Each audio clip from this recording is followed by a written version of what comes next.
por Monseñor José Julio Martínez, El drama de Jesús, segunda parte, la vida pública.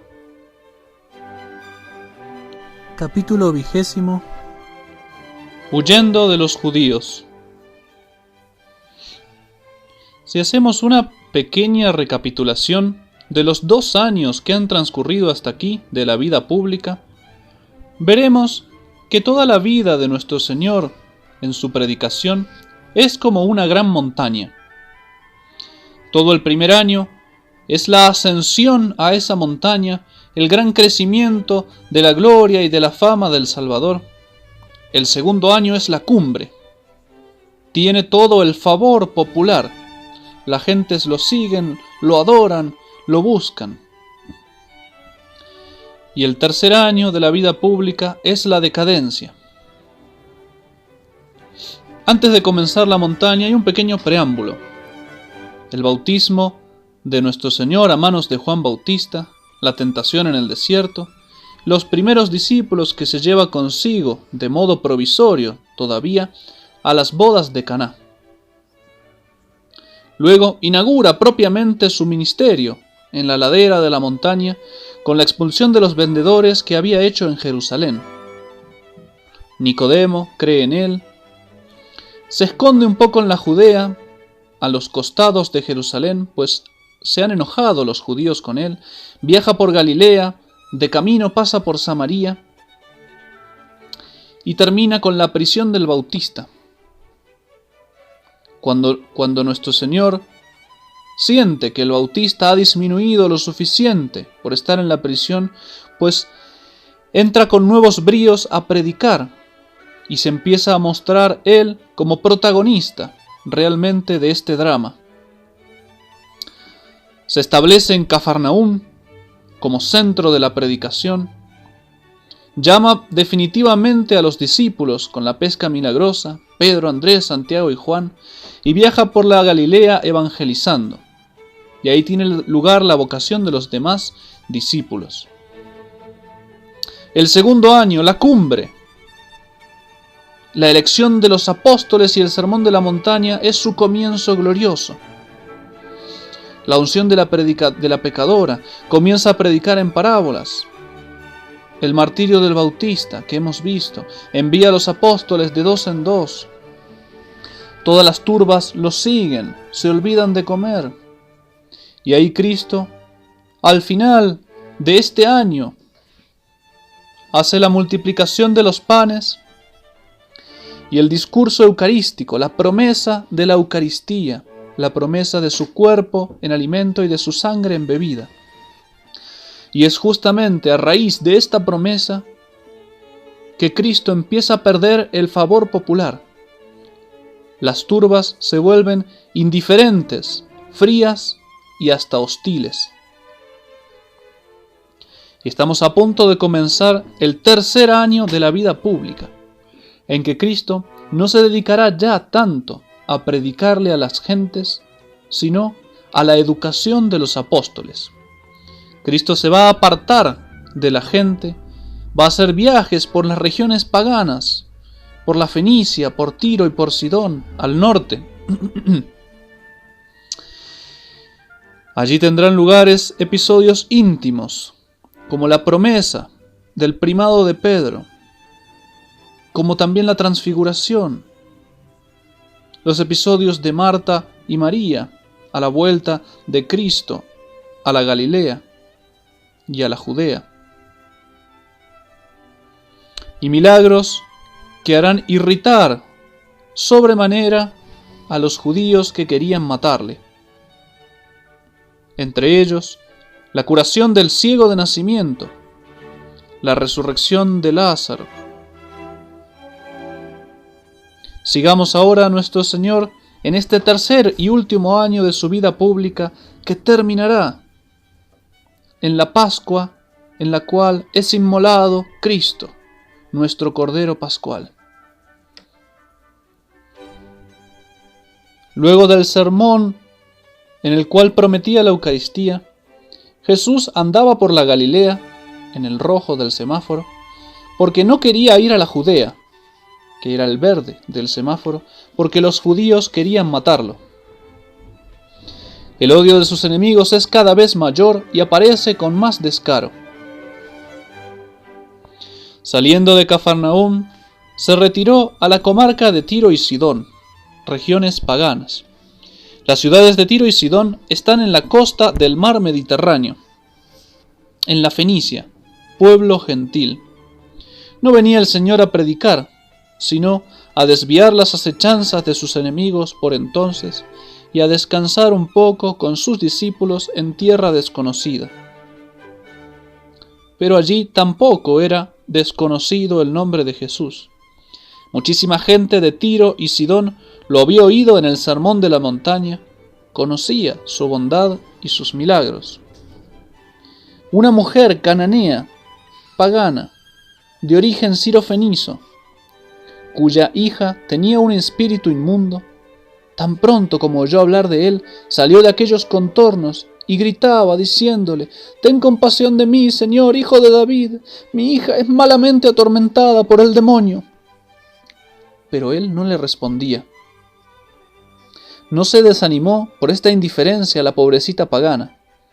Humilde y confiada, iba siguiendo al maestro de Galilea por detrás de los discípulos y clamaba que tuviese piedad de ella. Quizás había oído en el sermón de la montaña: «Pedid y recibiréis, buscad y hallaréis, golpead y se os abrirá». Os digo en verdad que si no le da los panes porque es amigo, se los dará por insoportable. Amaba tanto esta mujer a su hija, que tener piedad de la madre era lo mismo que curar a la hija. Por eso pide: «Ten piedad de mí». Compadecidos los apóstoles de esta mujer, o cansados de su constante gritar y de su persecución, dijeron al Señor: «Despáchala, Señor, porque viene gritando en pos de nosotros hace rato». Mas Jesús respondió: «Yo no he sido enviado sino a las ovejas de la casa de Israel, que han perecido».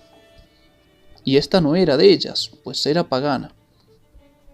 Aunque la redención de Jesús abraza a todos los hombres, el plan de Dios era que su apostolado personal se redujera exclusivamente a los judíos, a los cuales se había dado la promesa. Por eso muestra que no quiere atender a la pobre madre. Mas ella seguía rogando, seguía esperando. ¿Qué vería en Jesús que la animaba a seguir gritando? Habiendo entrado en una casa, quiso que nadie lo supiese, mas no pudo permanecer oculto. Entró detrás la mujer, se postró a sus pies, lo adoró y pedía que lanzara al demonio de su hija, diciendo: «Ayúdame, Señor». Jesús la mira y le habla por primera vez, pero es para humillarla y para que brille más la fe tan grande de esa mujer. Deja que primero se sacien los hijos, pues no está bien tomar el pan de los hijos y echarlo a los perros. Los hijos son los israelitas, los perros los paganos. El pan, los beneficios y la gracia de Dios. Esta frase de Jesús parecía un gran desprecio para la mujer. Otra cualquiera se hubiera desalentado. Si Jesús hubiera sabido que la mujer estaba dispuesta a desalentarse, jamás se la hubiera dicho. Se la dice para probar su fe, para que brille a los ojos de todos. El dolor, el amor y la esperanza de aquella mujer le inspiran una respuesta apoyada en las mismas palabras de Jesús. Respuesta de humildad ingeniosa, respuesta de confianza amante. Sí, Señor, pero también los perritos comen de las migajas que caen de la mesa de sus señores. Jesús ya no puede contenerse más. Ya ha probado a la mujer, a la vez le ha dado la gracia interior para resistir a la prueba, y al verla triunfar tan plenamente le dice: «Oh mujer, qué grande es tu fe, que se haga lo que tú quieres». Por estas palabras, vete, que el demonio ha salido ya de tu hija. El milagro a distancia fue instantáneo, y cuando la mujer llegó a su casa, encontró a su hija echada sobre la cama y que el demonio había salido de ella. Desde aquella hora la hija había quedado sana. Este es nuestro Señor Jesucristo, y esta es la omnipotencia de la oración.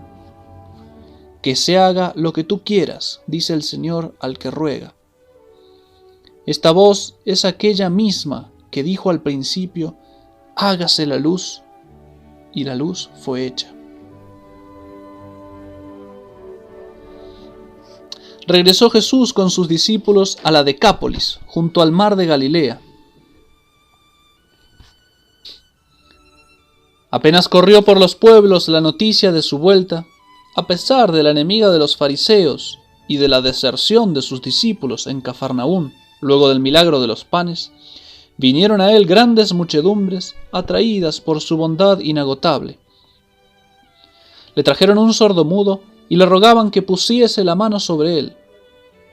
Y sacándolo aparte de entre las gentes, le metió sus dedos en los oídos y salivando tocó su lengua. Y mirando al cielo gimió y le dijo: Éfeta, que quiere decir ábrete. Y luego, tan pronto como dijo eso, se abrieron sus oídos y se desató la ligadura de su lengua y hablaba expeditamente. ¡Qué milagro tan grande! Pues no sólo restaura el órgano arruinado y atrofiado, sino que además le da una especie de ciencia infusa, por la cual todo el lenguaje que jamás había oído lo hablaba expeditamente.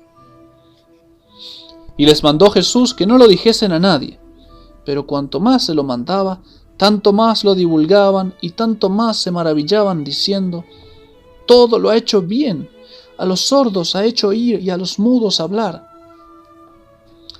Y subiendo Jesús a un monte, se sentó allí, y se llegaron a él muchas gentes que traían consigo mudos, ciegos, cojos, mancos y otros muchos enfermos. Y los echaban a sus pies, y él los sanaba. De manera que se maravillaban las gentes, viendo a los mudos que hablaban, a los cojos que andaban, a los ciegos que veían, y glorificaban al Dios de Israel. Más de 3,000 hombres, sin contar mujeres ni niños, se habían congregado alrededor del Maestro bueno en los 3 días que allí estuvo Jesús. Ellos lo miraban y lo atendían, pero más los miraba y los atendía Jesús, porque advirtiendo que no tenían qué comer, llamó a sus discípulos y les dijo: Me dan compasión estas gentes, porque hace 3 días que están conmigo y no tienen qué comer. Y si los despido en ayunas a sus casas, desfallecerán en el camino, porque algunos han venido de lejos. ¿Cuántos panes tenéis? Le dijeron ellos: 7 y unos pocos pececillos. Entonces mandó Jesús a la gente que se sentara sobre el suelo. Y tomando los 7 panes, dando gracias, los partió y dio a sus discípulos que los repartiesen, y los discípulos los repartieron a las turbas. Bendijo también los peces y mandó servirlos, y comieron todos y se saciaron. Esta fue la segunda vez que Jesús hizo el milagro de la multiplicación de los panes. La primera vez fueron 5 panes y 2 peces, 5 panes de cebada. Esta segunda son 7 y unos pocos pececillos. La primera vez fueron 5,000 hombres. Esta segunda vez fueron 3,000. O 4,000, según algún otro pasaje. La primera vez sobraron 12 cestos. La segunda vez sobraron 12 canastos. Los que habían comido eran como 4,000 hombres, sin contar mujeres y niños. Después de esto, entró Jesús en la barca de sus discípulos y llegó a Magedán, pueblo de Galilea, cuya posición exacta hoy en día se ignora. También aquí le salieron fariseos y saduceos para tentarle, y con insufrible arrogancia empezaron a pedirle un milagro del cielo. Les reprende Jesús por su dureza, porque habiendo visto tantas maravillas, no quieren creer en Él. Y exhalando un suspiro, suspiro del Hijo de Dios, dijo: ¿por qué pedirá un prodigio esta generación mala y adúltera? Yo os digo en verdad que a esta generación no se le dará otro prodigio, sino el prodigio del profeta Jonás. Dejándolos de nuevo, subió a la barca y pasó al otro lado del mar. El milagro de Jonás, como todos saben, representa la muerte y resurrección de Jesús. Jonás estuvo 3 días en el vientre de la ballena y salió vivo. Jesús estará 3 días en el sepulcro y resucitará, y permanecerán incrédulos todavía, a pesar del milagro de la resurrección que Cristo les ofrecerá. El Maestro navega con sus apóstoles por el mar de Galilea. Allá detrás, a sus espaldas, quedan en la orilla del mar los sensuales, los soberbios, los jefes del pueblo que no quieren creer. En la otra orilla dejó antes al pueblo, después de haberle anunciado el Evangelio, después de haberlo alimentado prodigiosamente, después de haber curado cojos, ciegos, mancos y leprosos. Jesús sabe que la hipocresía y los engaños de sus jefes le arrancarán el amor de su pueblo, y ya se lo están arrancando.